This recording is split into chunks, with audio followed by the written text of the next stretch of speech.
Hello, कैसे हैं आप सब। आशा करता हूं आप सब अच्छे होंगे। आज मैं आपको इस वीडियो में जो कहानी आपको बताऊंगा 100% ये कहानी आपको आपके जीवन से और आपके लक्ष्य के लिए कहीं ना कहीं आपको बहुत ज़्यादा प्रेरित करेगी। जिस काम को करने में आपको निराशा मिलती है लेकिन उस निराशा के चक्कर में आप दोबारा प्रयास नहीं करते, ये कहानी उस निराशा पर और उन्हीं प्रयासों पर आधारित है। वीडियो को अंत तक जरूर देखिए। एक समय की बात है, एक राज्य में एक प्रतापी राजा राज करता था। एक दिन उसके दरबार में एक विदेशी आगंतुक आया और उसने राजा को एक सुंदर पत्थर उपहार स्वरूप प्रदान किया। राजा वह पत्थर देखकर बहुत ज्यादा प्रसन्न हुआ। उसने उस पत्थर से भगवान विष्णु की प्रतिमा का निर्माण कर उसे राज्य के मंदिर में स्थापित करने का निर्णय लिया और प्रतिमा निर्माण का कार्य राज्य के महामंत्री को सौंप दिया।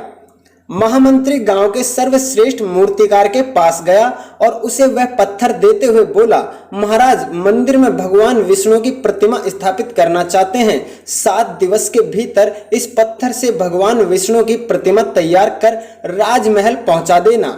इसके लिए तुम्हें 50 स्वर्ण मुद्राएं दी जाएंगी। 50 स्वर्ण मुद्राओं की बात सुनकर मूर्तिकार खुश हो गया और महामंत्री के जाने के बाद प्रतिमा का निर्माण कार्य उन्होंने शुरू कर दिया। इस उद्देश्य से अपने औजार निकाल लिए। अपने औजार में से उसने एक हथौड़ा लिया और पत्थर तोड़ने के लिए उस पर हथौड़े से वार करने लगा, किंतु पत्थर ऐसा का ऐसा रहा। मूर्तिकार ने हथौड़े के कई वार पत्थर पर किए किंतु पत्थर नहीं टूटा।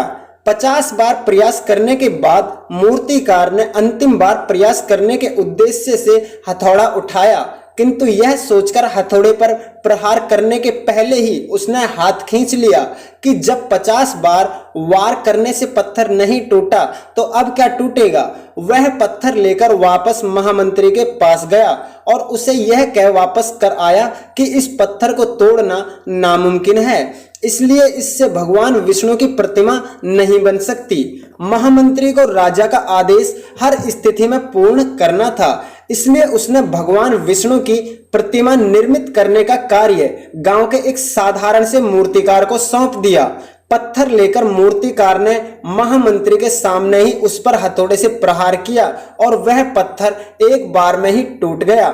पत्थर टूटने के बाद मूर्तिकार प्रतिमा बनाने में जुट गया। इधर महामंत्री सोचने लगा कि काश पहले मूर्तिकार ने एक अंतिम प्रयास और किया होता तो सफल हो गया होता, 50 स्वर्ण मुद्राओं का हकदार वो बन जाता। दोस्तों, आप सबको क्या सीख मिलती है इस कहानी से, मैं आपको बताता हूं। हम अपने जीवन में ऐसी परिस्थितियों से 2-4 बार रूबरू हो जाते हैं। कई बार किसी कार्य को करने के पहले या किसी समस्या के सामने आने का उसका निराकरण करने के पहले ही हमारा आत्मविश्वास डगमगा जाता है और हम प्रयास किए बिना ही हार मान लेते हैं।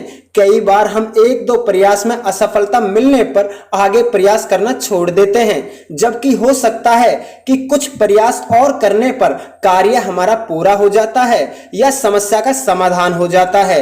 यदि जीवन में सफलता प्राप्त करनी है तो बार बार असफल होने पर भी तब तक प्रयास करना नहीं छोड़ना चाहिए जब तक सफलता नहीं मिल जाती। क्या पता जिस प्रयास को करने के पहले हम अपना हाथ खींच रहे हैं वही हमारा अंतिम प्रयास हो और उसमें हमें हमारी कामयाबी प्राप्त हो जाए। अगर वीडियो अच्छा लगा हो तो इसे लाइक कीजिए, चैनल को सब्सक्राइब कीजिए। मिलते हैं नेक्स्ट वीडियो में। जय हिंद, जय भारत।